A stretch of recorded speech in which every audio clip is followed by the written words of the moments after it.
அருட்பெருஞ்சோதி அருட்பெருஞ்சோதி தனிப்பெரும் கருணை அருட்பெருஞ்சோதி. எல்லா உயிர்களும் இன்புற்று வாழ்க, வள்ளல் மலரடி வாழ்க வாழ்க, கொல்லா விரதம் குவளை எல்லாம் ஓங்குக, நல்லோர் நினைத்த நலம் பெறுக, நன்றி நினைத்த எல்லோரும் வாழ்க இசைந்து.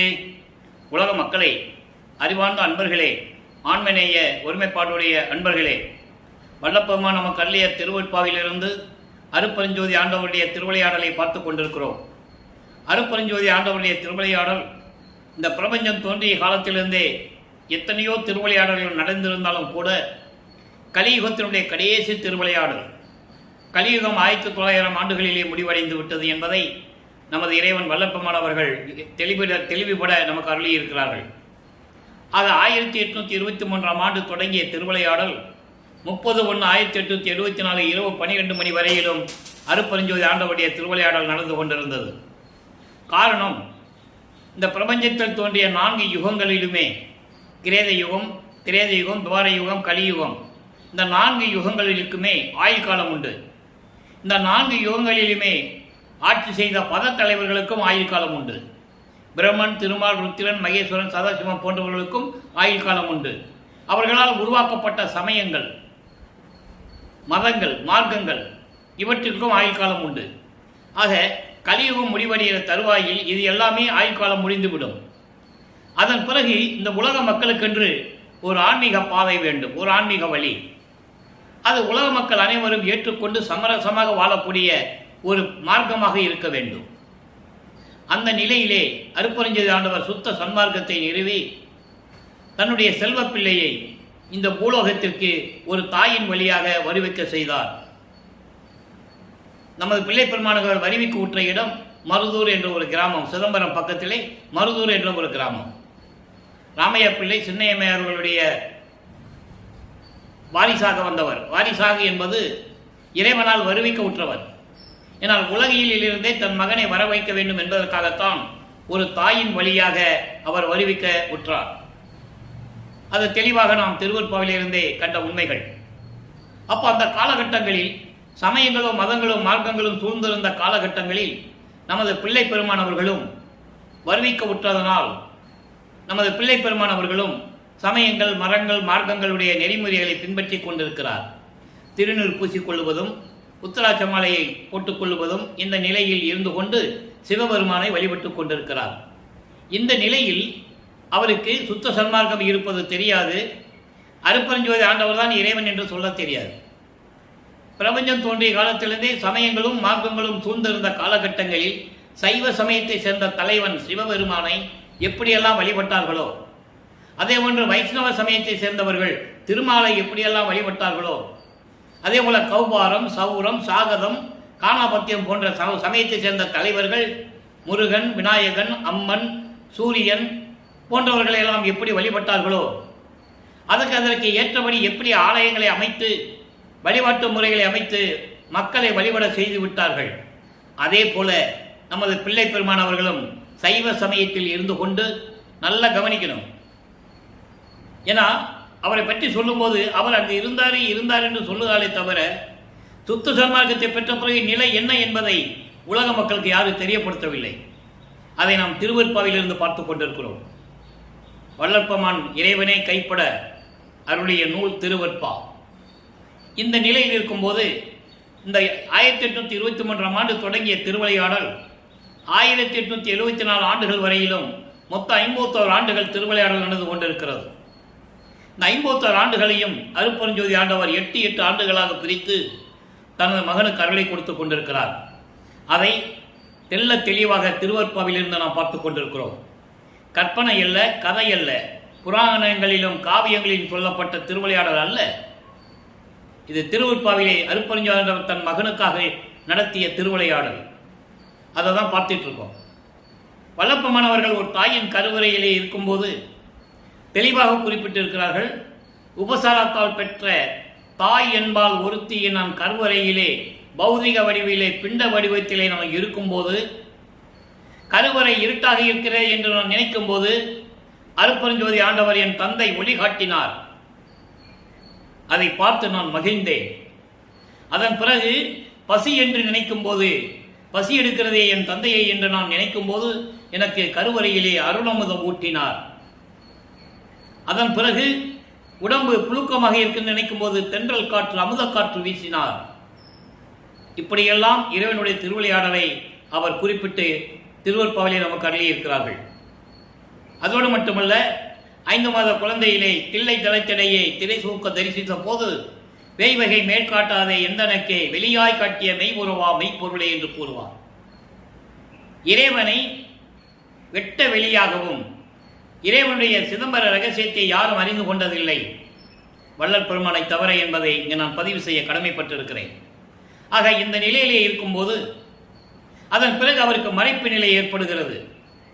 10 மாதம் கழித்து ஒரு தாயின் கருவறையிலிருந்து வெளியே வரும்போது அவருக்கு மறைப்பு நிலை ஏற்படுகிறது. கருவறையில் இருக்கும்போது தெரியுது, 5 மாத குழந்தையிலே இறைவனுடைய திருவிளையாடல் தெரியுது. நல்லா கவனிச்சுட்டே வரணும். அதுக்கப்புறம் கருவறையை விட்டு வெளியே வரும்போது அவருக்கு மறைப்பு நிலையை ஏற்படுகிறது கொடுத்திருக்கிறார் அருட்பெருஞ்சோதி ஆண்டவர். 8 ஆண்டுகள் வரையிலும் வருவிக்க உற்று 8 ஆண்டுகள் வரையிலும் அவர் யார் என்ற தெரியாத நிலையில் இருந்து கொண்டிருக்கிறார் நமது குழந்தை இறைவன் பிள்ளை பெருமான் அவர்கள். அதன் பிறகு 9வது ஆண்டிலே இறைவன் வந்து ஆட்கொண்டுகிறார். நல்லா கவனிக்கணும், முதல் 8 வருஷத்துல ஒண்ணுமே இல்லை. 2வது 8ல் 9வது ஆண்டு தொடக்கத்தில் வருவிக்க உற்று நமது பிள்ளை பெருமான் அவர்கள் வருவிக்க உற்று 9வது ஆண்டு தொடக்கத்தில் இறைவன் அவர் முன் தோன்றி, நீ என்னால் வருவிக்க உற்ற மகன், உனக்கு முன்பருவம் பின்பருவம் காட்டி அருள் செய்வேன், இப்போது ஞானத்தை வழங்குகிறோம் என்று சொல்லி மறைந்து விடுகிறார். தன் மகனுக்கு மறைப்பு நிலையை கொடுத்து விட்டு செல்லுகிறார். அதற்கான காரணம், தன் மகன் சமயங்களிலும் மதங்களிலும் மார்க்கங்களிலும் ஈடுபட வேண்டும், அதன் நிலைகளிலே இருக்க வேண்டும், இதை உலக மக்கள் எல்லாம் பார்க்க வேண்டும், அதன் பிறகு இதெல்லாம் பொய் என்று சொல்ல வேண்டும், தன் மகன் வாயாலே பொய் என்று சொல்ல வேண்டும், சுத்த சன்மார்க்கம்தான் உலக மக்களுக்கு ஏற்றது என்று உலக மக்களை எல்லாம் சன்மார்க்கத்திற்கு அழைத்து சன்மார்க்கத்தில் சேர்க்க வேண்டும்.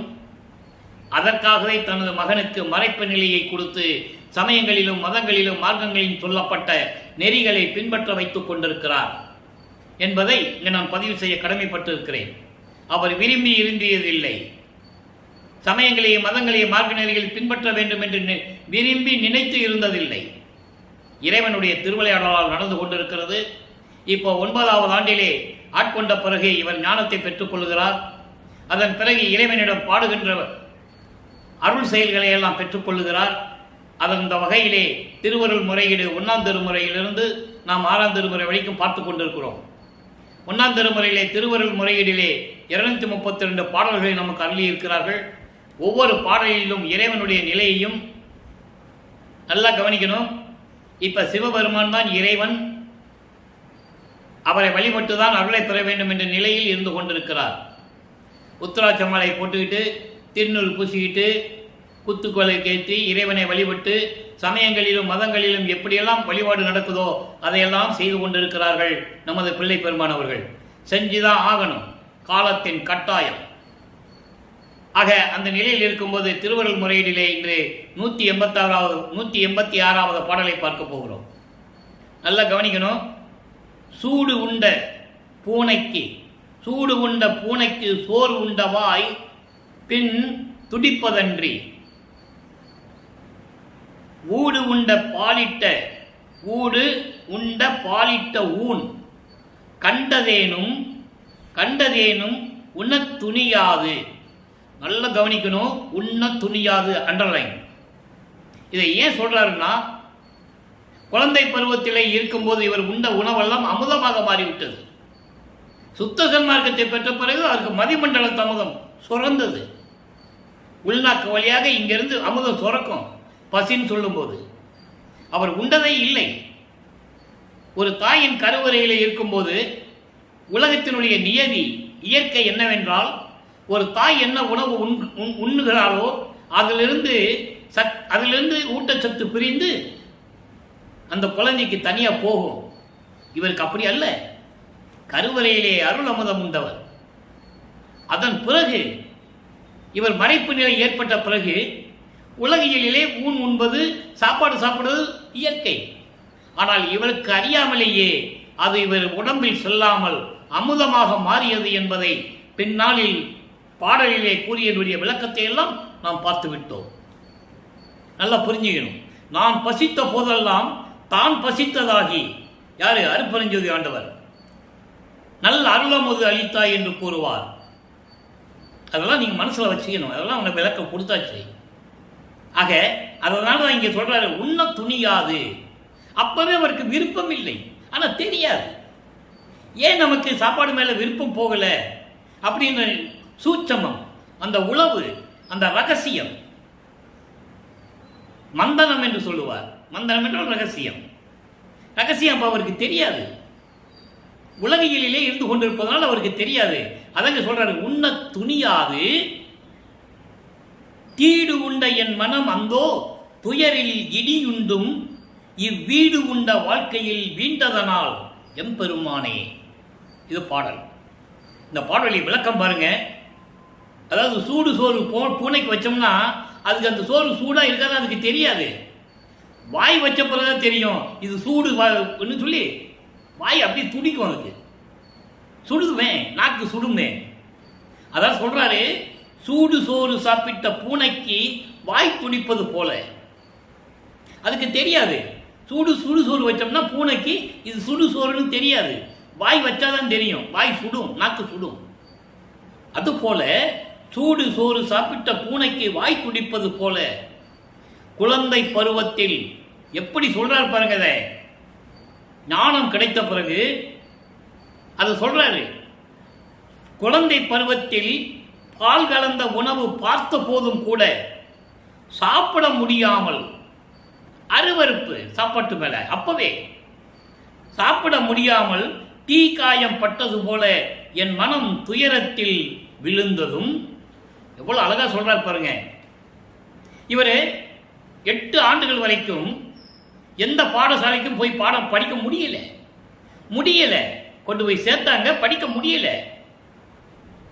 தனிமையில இருக்க விரும்புறார். அப்போ கந்தகோட்டன்ற ஒரு இடம் தான், ஒரு முருகன் கோயில் இருக்கு, கந்தன் கோயில் சென்னையில. இன்னைக்கு அது உண்டு. அங்கதான் ஆள் நடமாட்டம் இருக்காது. அதனால காலையில யாருக்கும் தெரியாம எந்திரிச்சு போறது, அங்க போய் படுத்துக்கிறது. அப்புறம் எல்லாம் தூங்கின பிறகு வீட்டுக்கு வர்றது. இங்க ராமலிங்கத்தை காணான்னு தேடும்போது அவங்க மனசு கஷ்டப்பட்டதை இவர் வந்த உடனே கொட்டி தீர்த்துருவாங்க. எங்கடா போனேன், உன்னை வச்சுட்டு பெரிய தொல்லையா இருக்குதே, சாப்பிட கூடாம என்ன பண்ணிட்டு இருக்க. ஏன்னா இவர் மேல சாப்பாட்டு மேல விருப்பமே கிடையாது. அப்ப வீட்டில் உட்கார வச்சு சாப்பாடு போடும்போது வேண்டா வெறுப்பாக, ஏண்டா இதை சாப்பிடுறோம். அப்படி சாப்பிட்ட உணவு கூட உள்ள போகும்போது அது அமுதம் ஆயிட்டுன்னு சொல்றாரு பின்னாடி. அதை நீங்க நல்லா புரிஞ்சுக்கணும். அப்ப இப்படிப்பட்ட நிலையில் இருக்கும்போது அவர் சொல்றாரு, குழந்தை பருவத்தில் பால் ஊற்றி பால் உணவு கொடுப்பது கூட அதை சாப்பிடக்கூடாது, விருப்பாக, வேண்டா விருப்பாக இருந்து என் மனம் துயரத்தில் ஆழ்ந்த போது கூட, துயரத்தில் விழுந்த போதும் என்னை வருவிக்க உற்று, நல்ல கவனிக்கணும், வருவிக்க உற்று இந்த உலக வாழ்க்கையிலே சிக்கிக் கொண்டதினையும் துன்பப்படுகின்றேன். உன்னாலே வருவிக்க விட்டோன் என்ற நிலை எனக்கு தெரிந்து விட்டது. 8 ஆண்டுகள் வரைக்கும் தெரியாமல் இருந்தேன், மனக்குழப்பத்தில் இருந்தேன். 9வது ஆண்டில் நீ ஆட்கொண்ட பிறகு எப்படி என் மனநிலை இருந்ததென்றால், ஒரு பூனைக்கு சுடுசோறு வச்சோம்னா அது சுடுதுன்னு அதுக்கு தெரியாது. சாப்பிட்ட பிறகு வாய் வைக்கும் போதுதான் சுட்ட சோறு சூடு சோறுன்னு தெரியும். அது போல அந்த வாய் துடிப்பது போல எனக்கு பால் சோறு கொடுப்பது கூட அதை சாப்பிட முடியாமல், மனம் இல்லாமல், சகிப்பு தன்மை இல்லாமல், அதை வேண்டாம் என்று வெறுக்கக்கூட முடியாமல் நான் எப்படி துன்பத்தில் இருந்து கொண்டிருந்தேன். இவர் சாப்பிட முடியாதுன்னு சொன்னா அங்க திட்டுவாங்க. சோறு கூட திங்க முடியலையா உன்னால, ஊர் சுத்திட்டு வர சோறு திங்க முடியாதான்னு கேட்பாங்க. அது உலகத்தின் இயற்கை. அப்படியெல்லாம் நான் துன்பப்பட்டு கொண்டிருக்கும் போது உலக வாழ்க்கையிலும் சிக்க வைத்து என்னை வருவிக்க செய்தாயே, இப்படி துன்பப்பட்டு கொண்டிருக்கிறேனே என் இறைவா, காலை வாகனம் மீது அருளோடு வரக்கூடிய இறைவனே, அதான் விடையவனே என்று சொல்லுவார். கடைசியில் எம் விடையவனே, உனக்கு இது தெரியாதா? தெரிந்திருந்தும் என்னை துன்பப்படுத்துகிறாய். விரைவில் வந்து எனக்கு அருள்வாயாக என்று சொல்லி இந்த பாடலை நமக்கு அருளியிருக்கிறார்கள். அடுத்து 13வது ஆண்டில் ஞானம் பெற்ற பிறகு, இதெல்லாம் திருவொற்றியூரில் நடக்கலை, நல்லா கவனிச்சுக்கணும். இவர் எங்கே தனிமையாக இருக்கிறாரோ அங்கே போய் இறைவன்கிட்ட சொல்கிறது, மனதால் சொல்கிறது. அதுக்கப்புறம் 13வது ஆண்டில் ஞானம் பெற்ற பிறகு திருவொற்றியூருக்கு இவர் மனம் அங்கே போக சொல்றதை விட இறைவன் தூண்டி விடுகிறார் மனதை. என் மகன் அங்கே கூட்டு போ, உள்ளமே என் மகன் அங்கே கூட்டு போ. ஏன்னா அடுத்த ஸ்டெப்புக்கு போகணும், அடுத்த படிக்கு போகணும். இல்லை, இவர் திருவொற்றியூருக்கு செல்லுகிறார். முதலாக திருவொற்றியூர் சென்று தியாகராஜ பெருமானை எப்படி வழிபடுகிறார் என்பதை 2ஆம் திருமுறையிலிருந்து பார்த்து கொண்டிருக்கிறோம். 2ஆம் திருமுறை மொத்தம் 1207 பாடல்கள், 113 பதிகங்கள். ஒவ்வொரு பதிகத்திலும் எப்படி இறைவனை வேண்டுகிறார் என்பதை நாம் பார்த்து கொண்டே வருகிறோம். இன்று பதிகம் 22. இது இடையில 20வது பதிகம் பெண்டிங்கில் இருக்கு, எழுத்தறியும் பெருமான் மாலை. அது மகாதேவ மாலை 1ஆம் திருமுறை சொல்லும்போது எழுத்தறியும் பெருமான் மாலை 2வது திருமுறை, 3ஆம் திருமுறையிலே திருமுறை விண்ணப்பம், அதுக்கப்புறம் 4ஆம் திருமுறையிலே பிரசாத மாலை, பக்தி மாலை, நிறைய இருக்கு. 6ஆம் திருமுறையிலே நடராஜபதி மாலை, சத்குருமணி மாலை, அனுபவ மாலை, நிறைய மாலைகள் இருக்கு. அதெல்லாம் நம்ம பின்னால் பார்க்க போறோம். இன்னைக்கு 22வது பதிகம் திருப்புகழ் விலாசம், 1வது பாடல். திருப்புகழ் விலாசம் என்பது இறைவனுடைய அருளை புகழ்ந்து பேசி எனக்கு ஏன் அருளவில்லை என்று கேட்பது. இறைவனுடைய புகழை உலகத்துக்கு சொல்றது, அதான் விலாசம், அட்ரஸ். இறைவனுடைய புகழை அட்ரஸ் பண்றது, சொல்றது, உலக மக்களுக்கு சொல்றது. அதே நேரத்தில் தனக்கு ஏன் அருளவில்லை என்று கேட்பது, அதுவும் இருக்கு. பாடல் நல்லா கவனிங்க. அற்புதமான பதிகம், அற்புதமான பாடல். காரணம், இதை உலக மக்களுக்கு தெரியப்படுத்த வேண்டும் என்பதற்காக இறைவனுடைய தயவாலையும் கருணையாலையும் இந்த வள்ளலார் ஊழியன் உங்களுக்கு அந்த விளக்கத்தை, இறைவன் கொடுத்த விளக்கத்தை உங்களுக்கு நான் சொல்லிக் கொண்டிருக்கிறேன். எனக்கு தமிழ் இலக்கண இலக்கியம் தெரியாது, நான் படித்ததெல்லாம் வேற. ஆக இதை ஏன் சொல்லுகிறேன் என்றால், இறைவனுடைய தயவும் கருணையும் கிடைத்தால் அவன் இறைவனுடைய அருளை பெற்றவன் என்பது மட்டுமல்லாமல் சுத்த சன்மார்க்கத்துடைய விளக்கத்தை எளிமையாக சொல்ல முடியும். இப்ப பாருங்க என்ன சொல்றான்னு பாருங்க. துங்க வெண்பொடி அணிந்து, இறைவன் எப்படி சொல்றாரு நல்லா கவனிக்கணும். சிவபெருமானை எப்படி சொல்றாரு, சுத்த சன்மார்க்கத்தை பெற்ற பிறகு அருட்பெருஞ்சோதியை எப்படி சொல்றாரு. அந்த வேற்றுமை உங்களுக்கு புரியணும், அந்த வேறுபாடு, அந்த டிஃபரன்ஸ். அதுக்காக தான் அவர் திருவருப்பாவை நமக்கு அருளியது. துங்க வெண்பொடி அணிந்து, சுத்தமான வெள்ளை நிறத்தில் இருக்கின்ற திருநீரை உடம்பெல்லாம் பூசிக்கொண்டு, நின் கோயில் கொழும்பு செய்து, நின் துணைப்பதம் ஏத்தி, செங்கன் மால் அயன் தேடியும் காணா செல்வா, நின் அருள் சேருகுவது என்றோ. 4 வரி, மொத்தம் 8 வரி பாடல். முதல் 4 வரியை சொல்லுவோம். அதாவது என்ன சொல்றாருன்னா, உடம்பெல்லாம் திருநீர் நாம் பூசிக்கிட்டு, நல்லா கவனிக்கணும், அவர் திருநீர் பூசினவர் தான், உத்ராட்ச மாலையை போட்டவர் தான், சமயங்களிலும் மதங்கள் இருந்து கொண்டு சிவசிவா நமச்சிவாய ஓம் சிவாய சொன்னவர் தான். அதுக்கப்புறம் அதெல்லாம் வேண்டாட்டார்ல. வீணாக நேரத்தை கழித்துக் கொண்டிருந்தேன், வீணாக என் பொழுதை கழித்துக் கொண்டிருந்தேன் என்று சொல்லுவார். அந்த நேரத்தில் அவர் சமயங்களையும் மதங்களையும் மார்க்கங்களையும் சார்ந்திருந்தனால் சொன்னார். இதனுடைய மைய கருத்து, சமயங்களிலும் மதங்களிலும் மார்க்கங்களில் இருந்தால் நீ என்ன வேணா பண்ணிக்கோ, அது உன்னுடைய சுதந்திரம். திருநீர் பூசுவையோ, நாமத்தை போட்டுக்குவையோ, குங்குமம் போட்டுக்குவையோ, சந்தனத்தை போட்டுக்குவையோ, உடம்பெல்லாம் திருநீர் பூசிக்குவையோ, உத்தரச்சமலை போட்டுக்குவையோ, காவி உடை போட்டுக்கோ, என்ன வேணா போட்டுக்கோ, அது உன்னுடைய சுதந்திரம். உனக்கு இறைவனுடைய அருள் வேண்டும் என்றால் சுத்த சன்மார்க்கத்துக்கு வந்தால் அதெல்லாம் இருக்கக்கூடாதுன்னு சொல்லுவாரு. அந்த விளக்கத்தை நம்ம இன்னைக்கு பார்க்க போறோம்.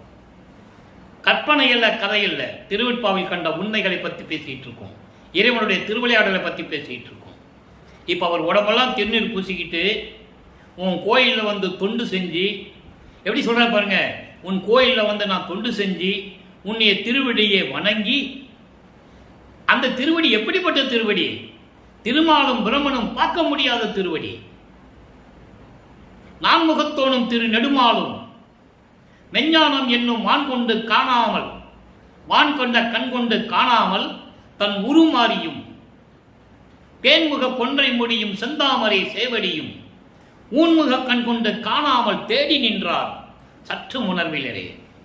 பிரம்மனும் திருமாலும் பார்க்கவும் மெஞ்ஞானம் கிடையாது அவங்களுக்கு. மெஞ்ஞானம் இல்லாம ஆணவத்தினால் இறைவனுடைய திருவடியை முடிய பார்க்கணும்னு சொல்லி திருமால் பன்றி உருவம் எடுக்கிறான், வராக அவதாரம். பிரம்மன் அன்னப்பறவை அவர்த்து மேலே சென்று கொண்டிருக்கிறான். ஏத்திடும் முடியும் கூத்திடும் அடியும் இன்னும் கண்களில் ஒரு படத்தில் சொல்வார், ஒரு பாட்டில். இன்னும் பார்க்கலையாம், எப்படி பார்க்கணும் கூட அவங்களுக்கு உணர்வு இல்லைன்னு சொல்றார். அப்படிப்பட்ட திருமாலும் பிரம்மனும் திருவடியை பார்க்க முடியாத திருவடிகளுக்கு நான் திருநூறு பூசி தொண்டு செய்து, உன் கோயிலுக்கு வந்து தொண்டு செய்து உன் திருவடியை வணங்கி உன் அருளை பெறுவது எப்போது? நல்லா கவனிக்கணும். இவர் சமயங்களிலும் மதங்களிலும் மார்க்கங்களில் இருக்கும்போது இறைவனிடமிருந்து அருளை பெற முடியவில்லை. 32 ஆண்டுகள் வரைக்கும் அதை தான் நம்ம பார்த்துட்டு இருக்கோம். அதான் திருவருட்பாவின் சிறப்பு அம்சம். அந்த முடியிடம் தருவாயில் தான் அவர் அருளை வாங்குறாரு. அதை தான் நம்ம பாடல் மூலியமாக பார்த்துட்டு இருக்கோம். அப்போ உன் திருவருளை நான் சேர்ப்பது எப்போது, அடைவது எப்போது? எங்கள் உள் உவந்து ஊறிய அமுதே, இன்பமே, இமையான் மகளுக்கு அரசே. இமயமலையினுடைய அரசன் அவன் தான் இமையான். அவளுடைய மகள் உமையாள். உமையாளுக்கு கணவனே, திங்கள் தங்கிய சடையுளை மறந்தே, திரைசந்திரனை சடையில் சூரிய மருந்து போன்ற இறைவனே, திகழும் ஒற்றையோர் சிவபெருமானே. சிவபெருமான் சொல்லுவாரு, தியாகராஜ பெருமான் சொல்லுவாரு, திருமலை வாயில மாசிலாமணின்னு சொல்லுவாரு, அங்கே திருவெள்ளித்தாயத்தில் கந்தன் சொல்லுவாரு. கந்த துணியை கட்டியிருக்கிறதுனால நல்லா கவனிக்கணும். சிவபெருமானுக்கு கந்தன் என்ற ஒரு பெயர் உண்டு, கணபதி என்ற ஒரு பெயர் உண்டு, சண்முகம் என்ற ஒரு பெயர் உண்டு. இதெல்லாம் தத்துவங்கள். சண்முகம் கொண்ட கோவேன்னு சொல்லுவார் மகாதேவ மாலையிலே. சண்முகம் என்ற தத்துவத்தை உடையவன், கணபதி என்ற ஒரு தத்துவத்தை உடையவன். அதெல்லாம் நம்ம விளக்கத்தை நம்ம பார்க்க போறோம் பின்னால. இதை மட்டும் மனசுல வச்சுக்கங்க. அதாவது திருநூறு பூசிக்கிட்டு உன் கோயிலுக்கு வந்து நான் தொண்டு செஞ்சு உன் திருவடிகளுக்கு, எப்படிப்பட்ட திருவடிகள்? பிரம்மனும் திருமாலும் பார்க்க முடியாத திருவடிகளை எல்லாம் நான் எப்போ பார்த்து உன்னுடைய அருளை பெறுவது? இப்படிப்பட்ட இறைவனே, நான் எப்போ அருளை உங்ககிட்ட பெறுவது என்று சொல்லி முறையீடு செய்கிறார், இறைவனை வேண்டுகிறார். இந்த நிலை 9வது ஆண்டிலிருந்து 16 ஆண்டுகளுக்குள் நடந்து கொண்டிருக்கிறது. நல்லா கவனிக்கணும். இது டெய்லி நம்ம சொல்லிட்டு இருக்கோம். காரணம்னா இறைவனுடைய திருவிளையாடலை சொல்லி தான் ஆகணும். அப்போ 3ஆம் திருமுறைக்கு வரும்போது வல்லப்பமானவர்கள் 3வது எட்டில் இருக்கிறார். 3 24 16 ஆண்டுகள் வரைக்கும் ஒண்ணுமே கிடைக்கல. அப்போ 24வது ஆண்டுக்கு 17வது ஆண்டிலிருந்து 24 ஆண்டுகளுக்குள் என்ன நடந்தது என்பதை 3ஆம் திருமுறையில் இருக்கின்ற பதியங்களுடைய பாடல்களை பார்த்து கொண்டிருக்கிறோம். 3ஆம் திருமுறை மொத்தம் 19 பாடல்களை 19 பதியங்களை கொண்டது. இதுவரையில் 15 பதியங்களை பார்த்திருக்கிறோம். அதனுடைய ஒரு சின்ன சுருக்கம். ஏன்னா இன்னைக்கு பதிவு பார்க்குறவங்களுக்கு தெரியணும்ல. தியாகராஜ பெருமானை அங்கே கோயிலில் போய் நின்றுக்கிறது, ரோட்டில் இருந்துட்டு பார்க்குறது, அவர் காட்சி கொடுத்து மறைகிறது. இப்போ காட்சி கொடுக்குறாரு, நிலைகள் மாறுகிறது, ஆண்டுகள் போயிட்டு இருக்குல்ல, காட்சி கொடுக்கறது மறைஞ்சிடுறது. இவர் என்ன பண்ணுறது? மனநிலையை, தன்னுடைய மனக்குமுறலை நாரைகிட்ட சொல்லி தூது அனுப்புறது. போன நாரை திரும்பி வராது. கிளிகளை தூது அனுப்புறது வராது. அதுக்கப்புறம் ஒரு குறைச்சிட்ட பண்ண போய் குறி கேட்பாரு. குறி ஓடாது, சோழி விழுந்தாதானே ஓடும். அதுக்கப்புறம் ஒரு ஜோதிடர்கிட்ட போய் ஜோசியம் பார்க்க போவார். எப்படிப்பட்ட இறைவன் இவனெல்லாம் நம்ம வந்து அருளை கொடுப்பாரா கொடுக்க மாட்டாரா அப்படின்ற ஜோசியம் பார்ப்பாரு. ஒரு பதிலும் வராது. அந்த விளக்கங்களை நம்ம பார்த்துட்டோம். இனிமே ஒரு விளக்கம் இருக்கு 19வது பதியத்தில். சிவபெருமான் இவர் பார்த்து ஓடுவார் தெருவழியா. அதெல்லாம் நம்ம பார்க்க போறோம். இவர் போய் நிற்பாரு. அவர் என்ன பண்ணுவார்? சிவபெருமான் தியாகராஜ பெருமானே, ஐயோ இவன் ரோட்டில் நிற்கிறான்னு சொல்லி கருவறையிலேருந்து அப்படியே வெளியே வந்து பின்னால் ஒரு வாசல் இருக்கும், அது வழியா வந்து பின்னால் ரோட்டில் ஓடுவார் தெருவழியா. இவர் ஓடுவார், ஆனால் ஓட்டத்தை பிடிக்க முடியாது. அந்த பதியத்தை நம்ம பின்னால் பார்க்க போறோம். மனசுல மட்டும் வச்சுக்கங்க. ஏன்னா அவர் எந்த நிலையில் இருக்கிறார் என்பதை உலக மக்களுக்கு தெரியப்படுத்த வேண்டும்.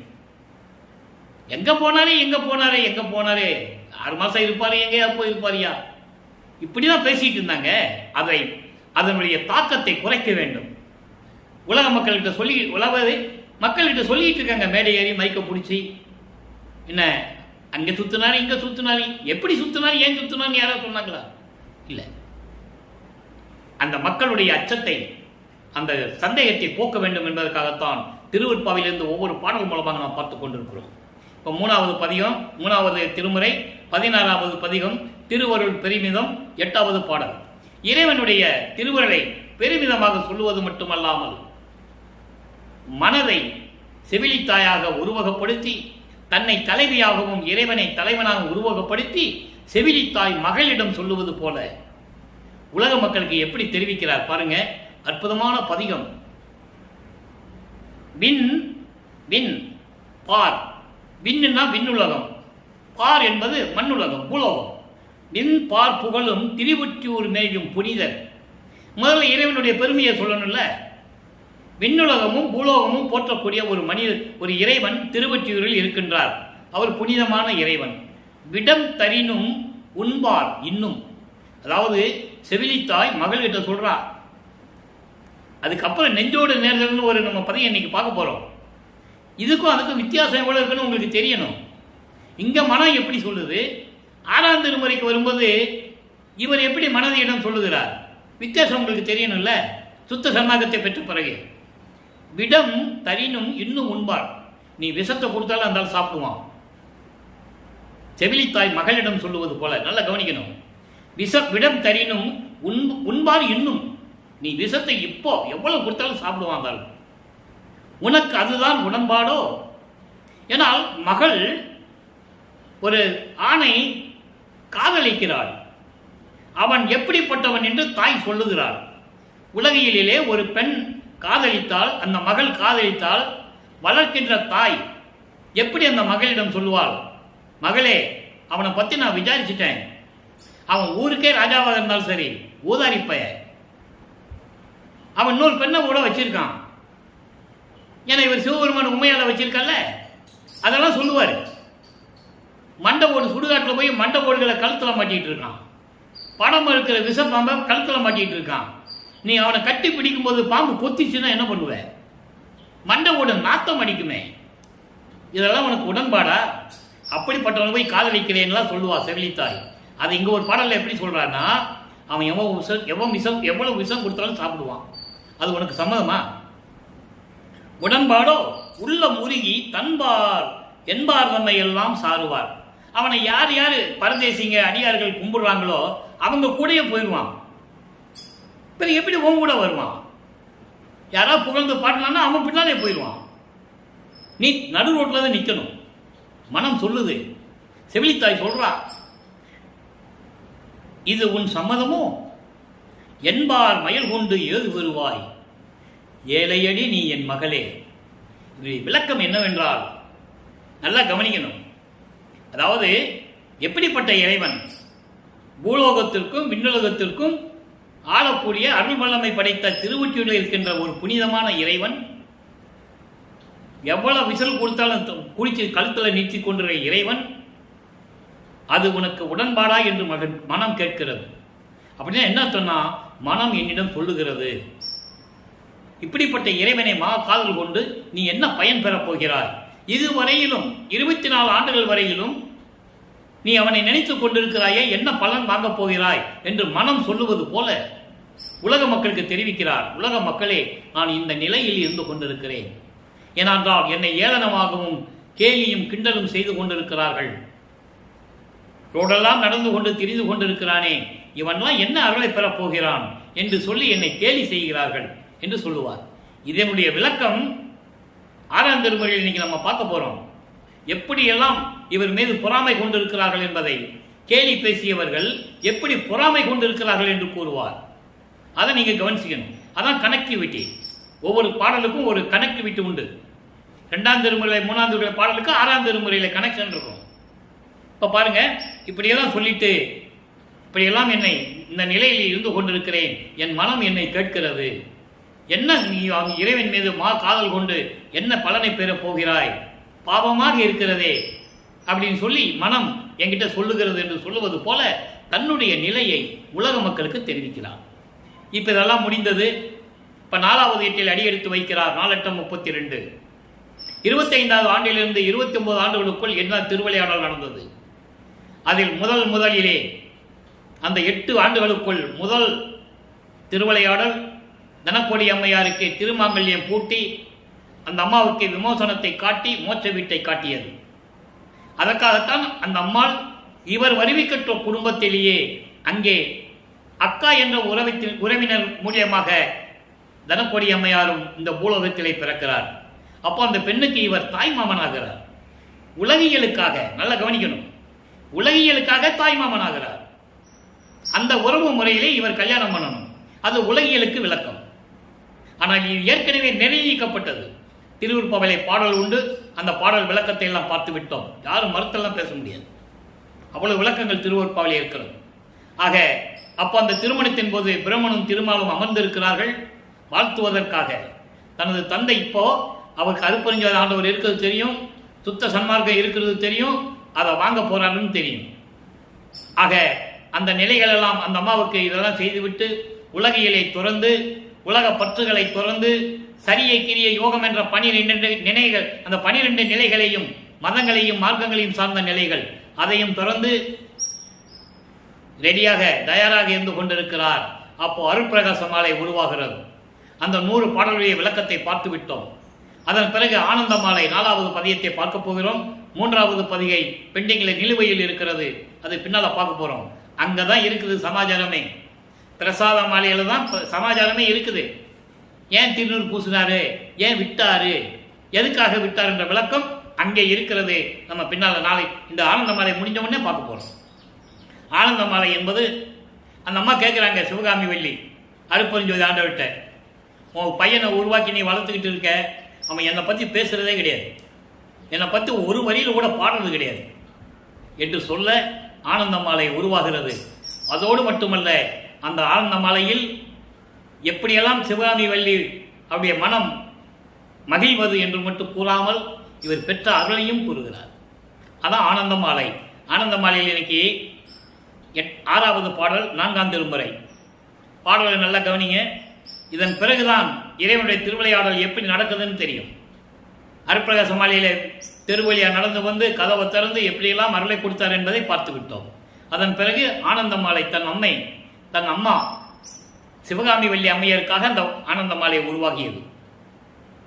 அறம் கனிந்த அருள் கொடி என் அம்மை அமுதளித்தாள். சம்பந்தனுக்கு மட்டும் அருணமுதம் கொடுக்கல. அவர் அதாவது சீர்காழியிலே ஒரு பிராமண குலத்தில் பிறந்த சம்பந்தன் சிறு குழந்தையாக இருக்கும்போது 3 வயதிலே வல்லப்புமனை கூறுகிறார் திருவருட்பாவிலே. அதான் சிறப்பு அம்சம். அருளமுதம் கொடுத்து, பால் உணவு கொடுத்து, பால் கொடுத்து, ஞானப்பால் கொடுத்து ஞானத்தை கொடுத்தார் என்பதை கூறுவார். அதை நானும் பெற்றுக்கொண்டேன் என்று கூறுவார். அதான் சிறப்பம்சம். அதை சொன்னார்கள், இதை சொல்லவில்லை. தேவாரத்தை சொன்னார்கள், திருவெட்பாவை சொல்லவில்லை. திருவாசகத்தை சொன்னார்கள், திருவெட்பாவை சொல்லவில்லை. பெரிய புராணத்தை சொன்னார்கள், திருவெட்பாவை சொல்லவில்லை. அதனால் மக்களுக்கு தெரியாது. அமுதளித்தால் அகிலாண்ட வள்ளி சிவானந்த சௌந்தரி என் அம்மை எனக்கு அமுது கொடுத்தாள் சொன்னார்களா? திருஞான சம்பந்தன் அருளை பெற்ற பிறகு திருஞான சம்பந்தரானதை சொன்னார்கள். வள்ளற்பமான் அமுதை பெற்ற பிறகு அருப்பெருஞ்சோதி ஆண்டார் என்று யார் சொன்னார்கள்? அருப்பெருஞ்சோதி ஆண்டவர் ஆனார்கள, சொல்லணும்ல. கதவு கூட்டாலும் மறைஞ்சிட்டாரு, ஒரே வார்த்தையில சொல்லி முடிச்சுட்டாங்க, அவ்வளவுதான். தட்ஸ் ஆல் யுவர் ஆனர்னு சொல்ற மாதிரி. விளக்கத்தை யார் சொன்னது? எங்க போனாரு? சரி, மறைஞ்சிட்டாருல, எங்க போனாரு சொல்லணும்ல. அவர் சொல்றாரு, நான் சித்தி வளாகத்துல தான் இருக்கிறேன்னு. அந்த விளக்கத்தெல்லாம் நம்ம பார்க்க போறோம். ஆச்சரியமா இருக்கும் உங்களுக்கு. ஏன்னா நீங்க தான் இப்பதான் புதுசா கேட்க போறீங்க. என் மூலமாக நீங்க தான் கேட்க போறீங்க. அப்போ இந்த நிலையில் இருக்கும்போது அமுது கொடுத்தால் திறம் கலந்த நாதமணி சிலம்பு அணிந்த பதத்தால் பரநாத நிலையில் சிலம்பு அணிந்த காலில் சிலம்பு அணிந்த திருவடியை உடையவள் என் அம்மை.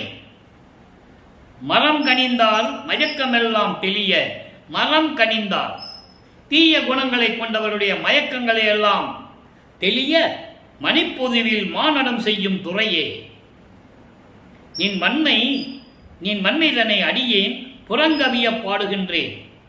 வெளிப்படையாக உலக மக்கள் அறிய உன்னுடைய அருள் தன்மையை பற்றி நான் பாடுகின்றேன். இதில் எந்த விதமான ஐயம் இல்லை. உன் அருளை பெற்றவன் நான். அதே நேரத்தில் அகம் கவி பாடும் என்பது இலக்கண இலக்கியத்தோடு பாடுகின்ற புண்ணியர்கள் இருக்கிறார்களே, கவிஞர்கள், புலவர்கள், அவர்கள் என்னை பார்த்து சொல்லுகிறார்கள், இவன் புதியவனாக இருக்கின்றானே என்று. நல்லா கவனிக்கணும். அந்த வரிக்கு எவ்வளவு வேணால் விளக்கம் தரலாம். புதிய நல்லேன், தொன்று தொட்டு உனது பூங்குழலுக்கு அன்பு பூண்டவன். நான் புதியவன் கிடையாது. ஒவ்வொரு யுகத்திலேயும் உன் திருவடிகளுக்கு நான் பணிவிடை செய்தவன் என்று கூறுவார். புதியன் என்ன போக்குதோரோனி பூர்வித்தினும் எப்போ பூர்வித்தினும் பிரபஞ்சம் தோன்றிய காலத்திலிருந்தே உன் பாதங்களுக்கு அன்பு பூண்டவன் சொல்லுவாரே.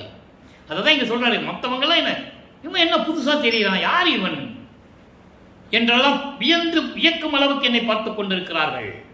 எவ்வளவு தெளிவாக சொல்றார் என்பதை நீ பார்க்க வேண்டும்.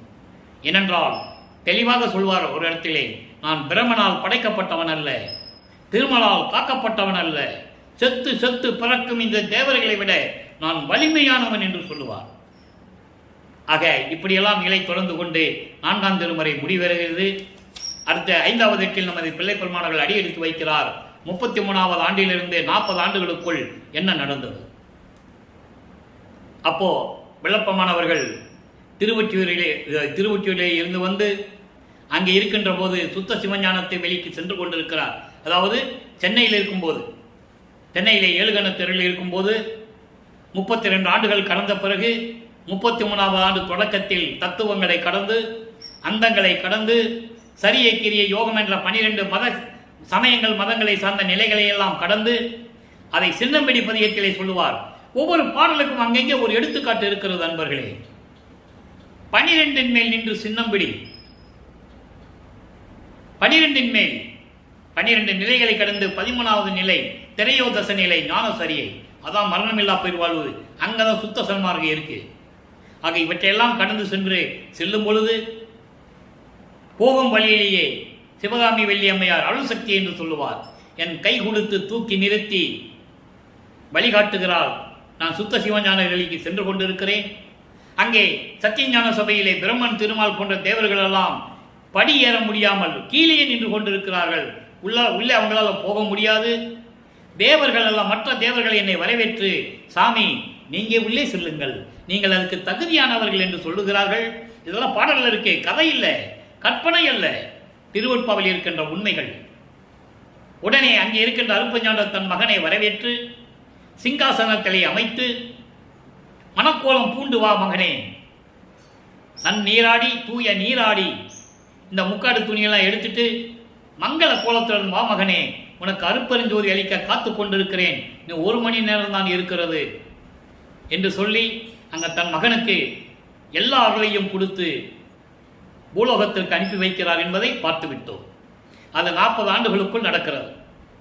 அதன் பிறகு கருங்குழியிலே உறைவிடமாக ஏற்ற பிறகு அங்கே 9 ஆண்டுகள் இருக்கிறார்.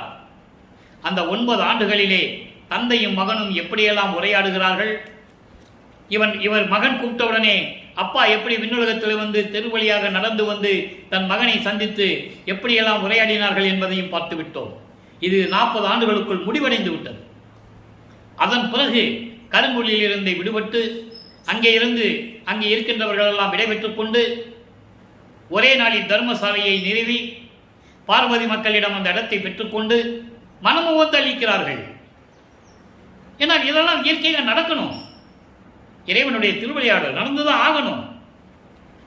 தர்மசாலை அமைத்து ஒரே நாளில் அணையா அடுப்பை மூட்டி பசியாற்றுகிறார்கள். வந்த ஜீவர்களுக்கெல்லாம் பசியாற்றுகிறார்கள். அங்கதான் ஜீவகாரண்ய ஒழுக்கம் துவங்குகிறது. ஜீவகாரண்ய ஒழுக்கத்தை பற்றி நம்ம பின்னால பேச போறோம். அப்போ ஜீவகாரண்ய ஒழுக்கம் தொடங்குகிறது. இந்த தர்மசாலையில் இருக்கும்போது என்னென்ன நடந்தது? 1867 23/5/1867 தர்மசாலையை துவங்கி பசியாற்றுகிறார் ஜீவர்களுக்கு. அதன் பிறகு 1869ஆம் ஆண்டு இவர் மீது பொறாமை ஏற்பட்டு இவர் யார் என்று தெரியாத நிலையில் உணர முடியாமல் ஒரு சாதாரண ராமலிங்க பரதேசி என்ற ஒரு ஆளு வடலூர்ல உட்கார்ந்துவிட்டு எந்த விதமான புலவர் பட்டமும் பெறாமல் பாடல்களை தவறாக எழுதி கொண்டிருக்கிறார்கள் என்று சொல்லி மக்களை திரட்டி ஆதாரங்களை திரட்டி ஆறுமுகம் நாவலர் என்ற ஒருவருடைய தலைமையிலே கடலூரிலே மஞ்சக்குப்ப கோட்டிலே நீதிமன்றத்திலே தாக்கல் செய்கிறார்கள். திருவற்பா மறு அற்பா என்று அறிவிக்க வேண்டும், அதில் இலக்கண பிழை இருக்கிறது, இலக்கிய பிழை இருக்கிறது, நம்ப முடியாத செய்திகள் எல்லாம் இருக்கிறது என்று சொல்லி தாக்கல் செய்தார்கள். விசாரணைக்கு வருகிறது. இறைவன் செல்லுகிறார் நமது இறைவன் வல்லப்பமானவர்கள் அங்கே நீதிபதிக்கு காட்சி கொடுக்கிறார். புராணங்களிலும் சமயங்களிலும் சொன்னார்கள், காஞ்சி காமாட்சி நீதிமன்றத்திலே காட்சி கொடுத்தால், சமயபுரம் மாரியம்மா காட்சி கொடுத்தால், சிவபெருமான் காட்சி கொடுத்தார் என்றெல்லாம் சொன்னார்கள். இருக்கட்டும், ஆனால் இவர் காட்சி கொடுத்ததை ஏன் சொல்லவில்லை? சும்மா கேஸை கொடுத்துட்டு எந்திரிச்சு நின்னா கேஸு தள்ளுபடி ஆகாது. அதை நீங்க புரிஞ்சுக்கணும். எந்த கோர்ட்லையும் ஒருத்தர் மேல குற்றம் சுமத்தி வக்காலத்து வாங்கி, அதாவது எஃப்ஐஆர் ஃபைல் பண்ணி வக்காலத்து வாங்கி கோர்ட்டுக்கு போயிடுச்சுன்னு வச்சுக்கோங்க, விசாரணை இல்லாமல் கோர்ட்டுலாம் தள்ளுபடி ஆகாது. எப்படி தள்ளுபடி ஆகும்? ஒரு விசாரணை இல்லாமல் எப்படி தள்ளுபடி ஆகும்? ஒரு வாய்தா கூட போகாம. லாஜிக்கை நீங்க புரிஞ்சுக்கணும். இது வேண்டுமென்றே மறைக்கப்பட்ட உண்மை. எழுத்துச்சு நின்னா தள்ளுபடி ஆகாது. இந்த கேஸ் அங்கே போன உடனே நீதிபதி முழுசா படிக்கணும். நீதிபதி அதான் செய்வாங்க. ஒரு கேஸ் வருதுன்னா அதனுடைய சாராம்சங்கள், அதனுடைய விளக்கங்கள்லாம் வீட்டில் நைட்லாம் உட்காந்து படிப்பாங்க. அதுக்கப்புறம் தான் விசாரணை பண்ண முடியும். நல்லா புரிஞ்சுக்கணும் நீங்க. அப்போ திருவற்பாவில் இருக்கிறது உண்மை என்று தெரிந்த நீதிபதி அன்று நீதிமன்றத்திலே அமர்ந்திருக்கிறார். இவர் போய் காட்சி கொடுக்கிறார். யார் என்று காட்சி கொடுக்கிறார்? மெய்மறந்து எழுந்து நிற்கிறார் நீதிபதி. நீதிபதி எழுந்து நின்ற உடனே இவங்களாம் எந்திரிச்சு நிற்கிறாங்க. ஏன் நிற்கிறீங்கன்னா கேட்கும்போது நீங்க நின்னீங்களே அதனால நின்றேன். இப்படியெல்லாம் செய்திகள் உண்டு. அது ஒரு வகையில் உண்மை இருந்தால் கூட அது அந்த விளக்கத்துக்குள்ள நம்ம போக வேண்டாம். திருவற்பாவை படித்து உணர்ந்து தீர்ப்பளித்தார் நீதிபதி என்பதுதான் உண்மை, அதுதான் சத்தியம். எந்திரிச்சு நின்று கேசு தள்ளுபடி ஆகலை. திருவற்பாதான் மக்களுக்கு ஏற்றது, உலக மக்களுக்கு ஏற்றது. இங்கே சமரசம் இருக்கிறது, நீதி இருக்கிறது, நேர்மை இருக்கிறது, அளிக்கப்பட்ட தீர்ப்பது. ஆக அதெல்லாம் வெற்றி கொண்டு மறுபடியும் தர்மசாலைக்கு வந்து அமர்ந்து கொண்டிருக்கிறார். இங்கே வந்து நல்ல ஞாபகம் வச்சுக்கணும். இப்போ 6ஆம் திருமுறை உருவாகிறது. அதிலே ஆனந்த மாலை 4ஆம் திருமுறை முடிஞ்ச உடனே உத்தரஞான சிதம்பர மாலை உருவாகிறது. உத்தரஞான சிதம்பரம் என்பது ஏற்கனவே விளக்கம் கொடுத்திருக்கிறேன். உத்தரஞான சிதம்பரம் என்பது வடலூர், குறிப்பாக பார்வதிபுரம். அதனுடைய நிலைமை என்ன, எப்படிப்பட்ட இடம்? ஏன்னால் இங்கே பெருவழி இருக்கிறத பார்த்துட்டாரு. இங்கே தான் சத்தியஞான சமயம் அமைக்கணும்னு அப்பாவும் மகனும் பேசி முடிவு பண்ணுறாங்க. அருப்பஞ்சாண்டவர் முடிவு பண்ணுறாங்க. அதனுடைய விளக்கங்கள்லாம் தனியாக இருக்கு.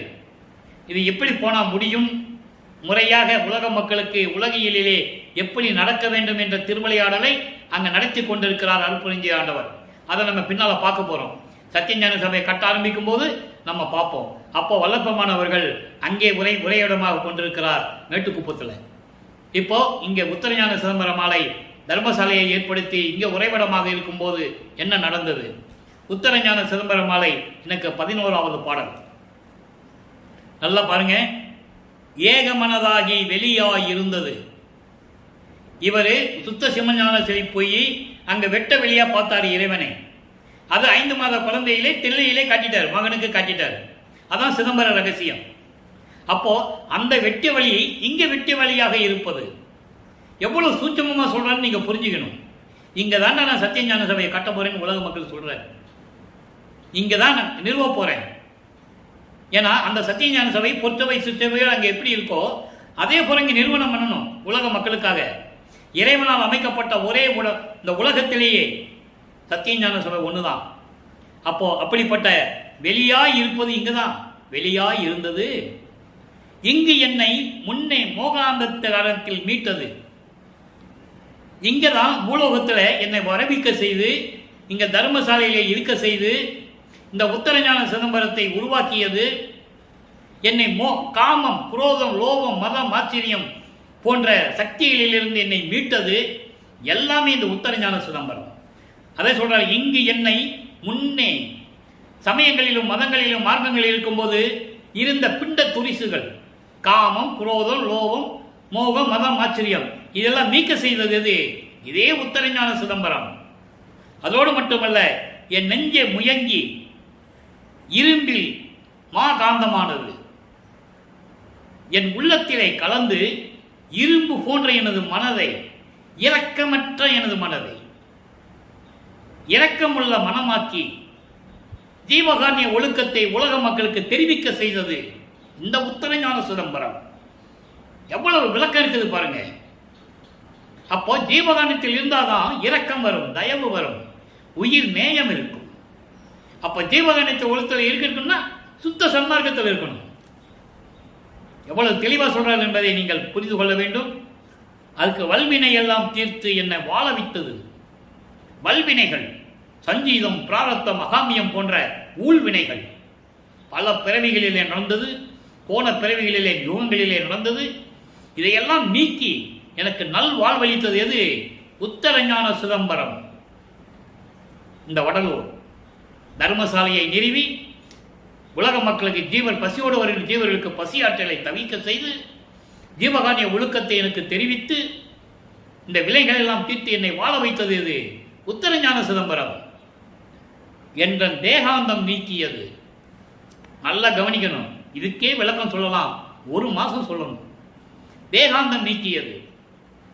பல யுகங்களிலே நான் என் தந்தை அருட்பெருஞ்சோதி இருந்த என்னை உலக மக்களுக்கு சுத்த சன்மார்க்கத்தை தெரிவிக்க வேண்டும் என்பதற்காக உலக மக்களை சுத்த சன்மார்க்கத்தில் சேர்த்து அவர்களும் மகிழ்வோடு வாழ வேண்டும் என்பதற்காக.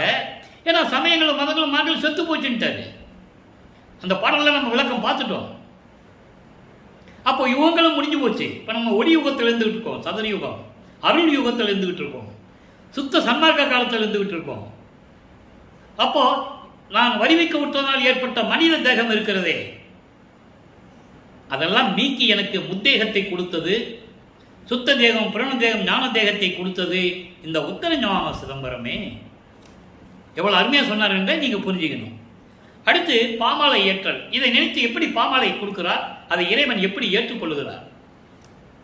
இதனாலதான் எல்லாருக்குமே பிடிக்கல. அவர் எங்கேயும் படிக்கல. இவர் ஒரு இறைவனுடைய மகன் என்று யாருக்கும் புரிஞ்சு கொள்ள முடியல, புரிஞ்சிக்க முடியல. கூடையே இருந்தார்கள், அது வேற விஷயம். அவரிடம் எதிர்பார்த்து இருந்தார்கள், ஏதாவது கொடுப்பாரா வாங்கிட்டு போகலான்னு இருந்தாங்க. அதை நீங்க புரிஞ்சுக்கணும். அப்போ அந்த பாமாலை ஏற்றல என்ன சொல்றாரு? இன்னைக்கு 3வது பாடல். ஏதாகுமோ என்று நான் எண்ணி, நல்லா கவனிக்கணும். ஏதாகுமோ என்று நான் எண்ணி, நான் சமயங்களிலும் மதங்களிலும் மார்க்கங்களில் இருந்து வெளியே வந்தபோது கூட என்னாகுமோ ஏதாகுமோ என்று நான் நினைத்த போது இசைத்த எல்லாம், நான் சொன்னதை எல்லாம் வேத ஆகமம் என்றே மேலறிந்தான். வேதங்கள் 4 வேதங்களும் ஆகம நூல்களாகிய 28 பிரிவுகளும் எப்படி விளக்கங்களை கூறியிருந்ததோ அதை விட இவன் மேலான விளக்கத்தை கொண்டு இருக்கிறான். அவன் பாடல்களிலே மேலான விளக்கங்கள் இருக்குது என்று சொல்லி அணிந்து கொண்டான், ஏற்றுக்கொண்டான் எனது இறைவன். எப்படி சொல்றார் பாருங்க. ஆக பாதார விந்தம் எனது சிறமேல் அமர்த்தி மெய்யெழுத்த என் தந்தை நடராஜன் இசைந்து. நல்லா சொல்றேன், நடராஜன் உடனே சிதம்பரத்துக்கு போயிடக்கூடாது. அந்த நடராஜன் சமயங்களில் மதங்களில் இருந்தவர். இந்த நடராஜன் யார் என்பதை நடராஜ பாதி மாலையிலே கூறுவார். அந்த நடராஜ பாதி மாலையை நம்ம பின்னால பார்க்க போறோம். அதை மட்டும் நீங்க ஞாபகம் வச்சுக்கங்க. என் தந்தை விரும்பியபடி அவர் திருவடியை என் தலைமையில் வைத்து ஆசீர்வாதம் செய்து அருள் கொடுத்தான் என்று சொல்லுகிறார். அடுத்து பாருங்க, பொன் வடிவ பேரு. இன்னைக்கு 16வது பாடல், கடைசி பாடல். அந்த பதியத்தில் நல்லா கவனிங்க என்ன சொல்றாரு. இதை இறைவனுடைய திருவிளையாடலை சொல்லணும், அதே நேரத்தில் இவருடைய பெற்ற அருளையும் சொல்லணும் உலக மக்களுக்கு. துன்பம் கெடுத்து சுகம் கொடுத்தான். இதுக்கு முன்னால பாடல் என்ன சொல்வார் தெரியுமா? தூக்கம் கெடுத்து சுகம் கொடுத்தான். இங்கே துன்பம் கெடுத்து சுகம் கொடுத்தான். சமயங்களிலும் மதங்களிலும் மார்க்கங்களில் நெறியிலே எல்லாம் நான் பின்பற்றி கொண்டிருந்த போது எனக்கு ஏற்பட்ட துன்பங்களை எல்லாம் நீக்கி எனக்கு பேரின்பத்தை கொடுத்தான். எந்தனக்கே, எந்தனக்கே என்பது எனக்கு மட்டும். அன்பகத்தில் வாழும் சிற்றம்பலத்தான், அன்பான உள்ளங்களில் வாழக்கூடிய சிற்றம்பலத்தில் இருக்கின்ற இறைவன். இன்ப உருவம் தயங்கினேன், தாங்கினேன். இன்ப உருவம் தாங்கினேன். இன்ப உருவம் தாங்கினேன் என்பது பிரணவ தேகத்தை தாங்கினேன். நேற்று பார்த்த பாடல் சொல்லுவாரு, பொன் வடிவம் சொல்லுவாரு. பொன் வடிவம் சுத்த தேகம். இன்னைக்கு பிரணவ தேகத்தையும் ஞான தேகத்தையும் சொல்ற. பிரணவ தேகத்தையும் தாங்கினேன். சாகா தனி வடிவம். சாகா தனி வடிவம் என்பது ஞான தேகம். பரதேகம், பரம்பர தேகம், பராபர தேகம். பர அறிவு, பரம்பர அறிவு, பராபர அறிவு. 3 பிரிவுகள் இருக்கிறது 3 தேகத்துக்கும். சுத்த தேகம் மல்லிகை மனம் வீசும், பிரவண தேகம் திருநீர் மனம் வீசும். ஞான தேகம் கற்பூர மனம் வீசும். 3 தேகங்களுக்கு தனித்தனி வாசனைகள் உண்டு. அதான் சொல்லுவார், பிரசாத மாலையில் பார்க்க போகிறோம். திருநூறு போய் கேட்பார், எல்லாருக்கும் அடியார் வேடத்தில் வந்து திருநூறு கொடுத்துட்டு இருப்பார் சிவபெருமான். இவருக்கு தெரியும், அப்போ தான் வந்திருக்காரு சிவபெருமான் வேடத்தில் தெரியும். ஏன்னா அப்போ நிலைகள்லாம் அவருக்கு தெரிஞ்சு போச்சுல்ல. இவர் போய் திருநூறு கேட்பார், கை நீட்டுவார். அவர் சிரிச்சுக்கிட்டே சொல்லுவார், இனிமேல் உனக்கு தேவையில்லை மகனே, உலக மக்களிடம் சொல்லிவிடு, நீ சுத்த சன்மார்க்கத்தை பெறப்போகிறாய். உன் தேகத்தை நீ முகர்ந்து பார். உன் தேகமே திருநூறு தேகம், அதான் பிரவண தேகம். நான் உனக்கு ஏற்கனவே பிரவண தேகம் கொடுத்துட்டேன். அப்போதான் அவருக்கு தெரியும் தன்னுடைய தேகம் பிரவண தேகம்னு. அப்படி ஒவ்வொரு பாடலையும் சொல்லியிருப்பாரு. அதை நம்ம பின்னால் பார்க்க போகிறோம். இப்போ இந்த தேகத்தையெல்லாம் கொடுத்து விட்டான். தன் வடிவம் பெற்று ஒளியால் ஓங்கினேன், அருட்பெருஞ்சோதி ஒளியால் விளங்கிக் கொண்டிருக்கிறேன். இது சத்தியமான வாக்கு, உண்மை உரை. இந்த சொல் சத்தியமானது என்று சொல்கிறார். அடுத்து பாருங்க, உய்வகை கூறல் உலக மக்களுக்கு எப்படி சொல்றாரு. அற்புதமான இடங்க இதெல்லாம், யாரும் சொல்ல முடியாது. உய்வகை கூறல் 11வது பாடல். கதி இருக்கின்ற திருச்சிற்றம்பலத்திலே, கதி இருக்கின்ற திருச்சிற்றம்பலத்திலே கருணை நிதி இருக்கின்றது. ஆதலால் நீவீர்கள் எல்லாம், உலக மக்களை பார்த்து சொல்றாரு, நீவீர்கள் எல்லாம் பதிய இங்கனே வம்பினோ, கொலை பயில்வீரேல் கொலை பயில்வீரேல் விதியை நோமினோ போமினோ சமய வெப்பகத்தை. விளக்கம் பாருங்க. அதாவது திருச்சிற்றம்பலத்திலே அடைக்கலம் தருவதற்கென்று ஒரு இடம் இருக்கிறது. நம்ம போய் அங்கே அடைக்கலம் அடைஞ்சிக்கலாம். எப்படி இறைவனுடைய திருவடியை பிடிச்சிக்கலான்னு சொல்ற, திருவடியை பிடிச்சிக்கலாம். அங்கதான் கருணை நிதி இருக்கிறது. கருணையும் அருள் செல்வமும் அங்கதான் இருக்கிறது. அப்படியே என்ன அர்த்தம்? சுத்த சன்மார்க்கத்தில் இருக்கிறதுன்னு அர்த்தம். அது சூட்சமமான விளக்கங்கள்.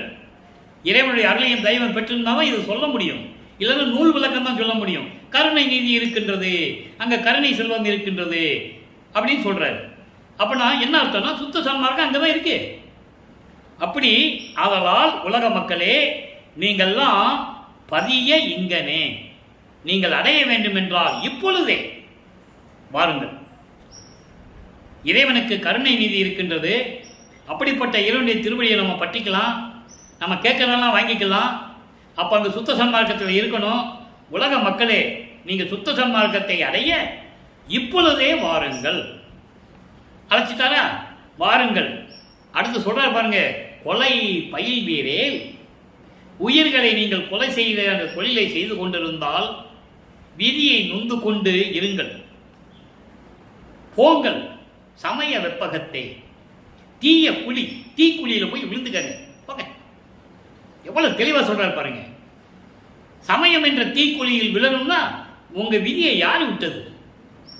நான் சொல்றேன், சுத்த சன்மார்க்கத்துக்கு வந்தா இறைவனுடைய திருவடியை பிடிச்சிக்கலாம், எல்லா அருளையும் பெற்றுக்கலாம். நான் சொல்றேன், உலக மக்களே அதெல்லாம் எங்களால் முடியாது, நாங்கள் தீக்குழியில தான் விழுவோம், சமய குழியில தான் விழுவோம்னு சொன்னா போங்க, உங்க விதி விட்ட பாடு, நான் என்ன பண்ண முடியும்? தெளிவா சொல்லிட்டாரு. அதை சொல்லுவாரு கொடிபாட்டிலே, சமயக்குழியில் விளைந்தேன் தன்னை விழாத வகை மறித்து ஒரு பேர் அறிவளித்த வள்ளல் கொடி. நான் அப்படிதான் இருந்தேன், ஆனால் என்னை தடுத்து விட்டார் பேர் அறிவளித்த வள்ளல் கொடி.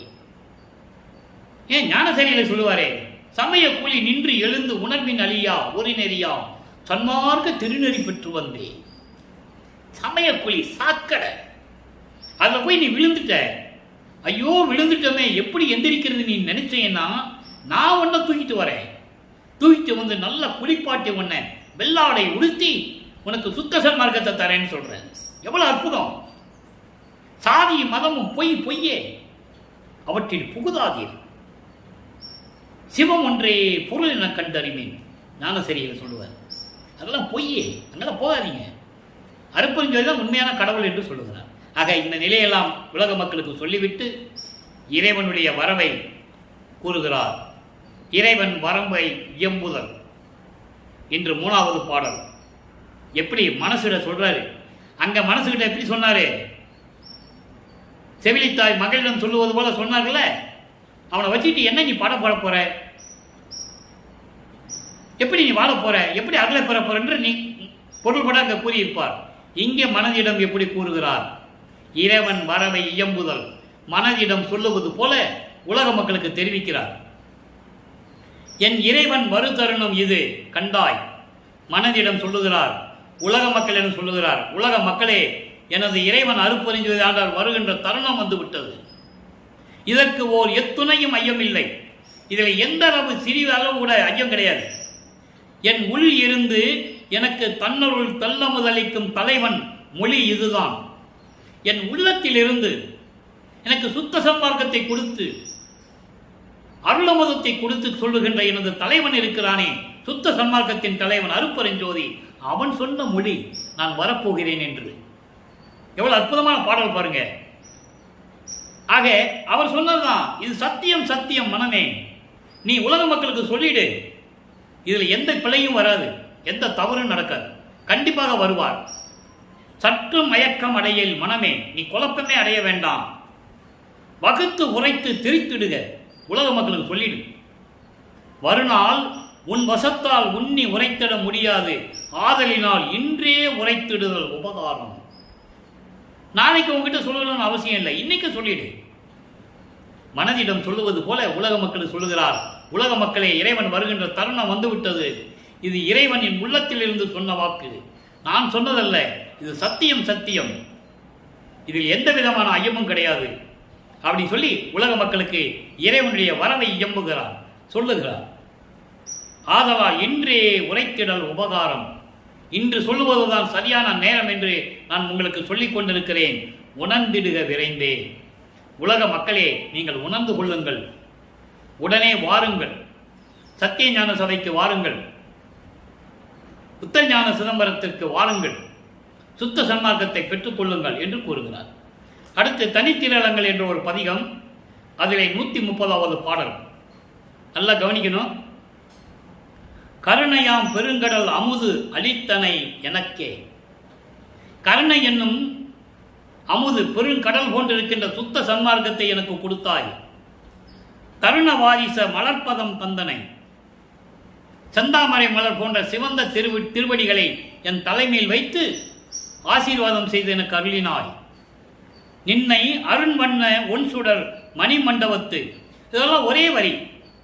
நின்னை உன்னை அருண வண்ண ஒன் சுடர் மணிமண்டபம், அருளோடு விளங்கக்கூடிய அருப்பெருஞ்சோதி ஆண்டவருடைய அருப்பெருஞ்சோதி வடிவில், ஒளி வடிவில், சுத்த சிவஞான வழியில் இருந்து கொண்டு திருவிளையாடல் செய்து கொண்டிருக்கின்ற இறைவனே, அடியேன் பொருள் நயப்புற கண்டு உளம் மகிழ்ந்த போதே உன்னை பார்த்து வியந்து கொண்டிருக்கிறேன்.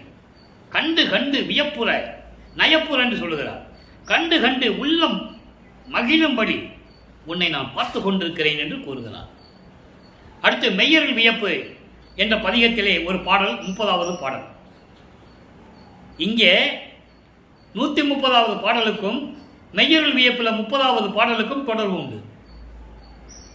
இங்கே சுத்தஞானம் சிவனாய வெளியிலே நீ திருவிளையாடல் செய்து கொண்டிருக்கும் போது உன்னுடைய அருளை பார்த்து பார்த்து நான் வியந்து கொண்டிருக்கிறேன் என்று சொல்லுகிறார் அல்லவா. என்ன அருளை கொடுத்தார்? 12 நிலைகளையும் கடந்து சரியை கிரியை யோகம் என்ற 12 நிலையை கடந்து போயிட்டாரு. ஞான சரியை, ஞான கிரியை, ஞான யோகம், ஞானத்தில் ஞானம் எப்படி வாங்கினாரு சொல்றாரு. ஒரு நாளிகையில் யோக நிலையை உணர்த்தி, ஒரே ஒரு நாளிகை 24 நிமிடம், 24 நிமிடத்தில் எனக்கு ஞான யோக நிலையை உணர்த்தி, ஏன்னா அதெல்லாம் கடந்து வந்துட்டாரு. சரியை கிரியை யோகம் 12 நிலைகளை கடந்து, அது சமயங்களையும் மதங்களையும் மார்க்கங்களையும் சார்ந்தது, கடந்து வந்துட்டாரு. ஒரே நாளிகையில் உணர்த்தி அன்று மாலையே எனக்கு அந்த யோக பயனையெல்லாம் கொடுத்து எனக்கு அருளினாய். மறுநாள் காலை யோகத்தை முடிஞ்ச உடனே ஞானத்துக்கு வரணும். திருநாள் நிலையும் ஞான நிலை. இந்த ஞான நிலை என்பது சிற்றம்பலத்தினுடைய ஒரு நிலை. தீர்த்த பீடம் என்று சொல்லுவார்கள், தீர்த்த நிலை என்று சொல்லுவார்கள் அந்த இடத்தை. அதுதான் திருநாள் நிலை. அப்படிப்பட்ட ஞான நிலையையும் கொடுத்து, தீர்த்த நிலையையும் கொடுத்து, அதனுடைய சிறப்பான சுத்த சன்மார்க்கத்தையும் ஞானத்தில் ஞான நிலை, முதல்ல ஞான நிலை, ஞானத்தில் ஞான நிலையை கொடுத்து, எவ்வளவு அற்புதமா சொல்றான்னு பார்க்கணும். யோக நிலை, கிரிய நிலை சொல்லிட்டாரு, ஞானத்தின் ஞான நிலையும் சொல்லிட்டாரு. இவற்றையெல்லாம் கொடுத்து எனக்கு தெய்வ நிலையத்தையும் கொடுத்தாய். தெய்வ நிலை, கடவுள் நிலை. தெய்வ நிலை என்பது கடவுள் நிலை, அதுதான் 14வது நிலை. அந்த நிலையையும் கொடுத்து எனக்கு எல்லாரும் அறிய காட்டி அருள் செய்தாய். வேத கலையுமே, எல்லா வேதங்களுடைய விளக்கத்தையும் எனக்கு காட்டி கொடுத்து விட்டாய் என்று சொல்லி இந்த பாடலை எழுதியிருக்கிறார்கள். எனவே அன்பர்களே, இன்று நாம் பார்த்த அருட்பெருஞ்சோதி திருவிளையாடலை பார்த்து விட்டோம். நீங்களும் சுத்த சன்மார்க்கத்தில் இணைந்து ஜோதியை வழிபட்டு அருட்பெருஞ்சோதி அருட்பெருஞ்சோதி தனிப்பெருங்கருணை அருட்பெருஞ்சு மகாமந்திரத்தை சொல்லி கொலையும் புலையும் தவிர்த்து ஜீவகாரணிய ஒழுக்கத்தில் இருந்து கொண்டு இறைவனுடைய அருள்களையெல்லாம் பெற்று நீங்கள் இந்த வையகத்திலே வாழ்வாங்கு வாழ வேண்டும் என்று இறைவனுடைய தயவாலையும் கருணையாலையும் வாழ்த்து விடைபெறுகிறேன். இந்த வள்ளலார் ஊழியன். மீண்டும் நாளை சந்திப்போம். நன்றி, வணக்கம். அருட்பெருஞ்சோதி அருட்பெருஞ்சோதி தனிப்பெரும் கருணை அருட்பெருஞ்சோதி. நாளையும் இறைவனுடைய திருவிளையாடல் தொடரும். கண்டு மகிழ்ந்து இறைவனுடைய அருளை பெற்றுக் கொள்ளுங்கள்.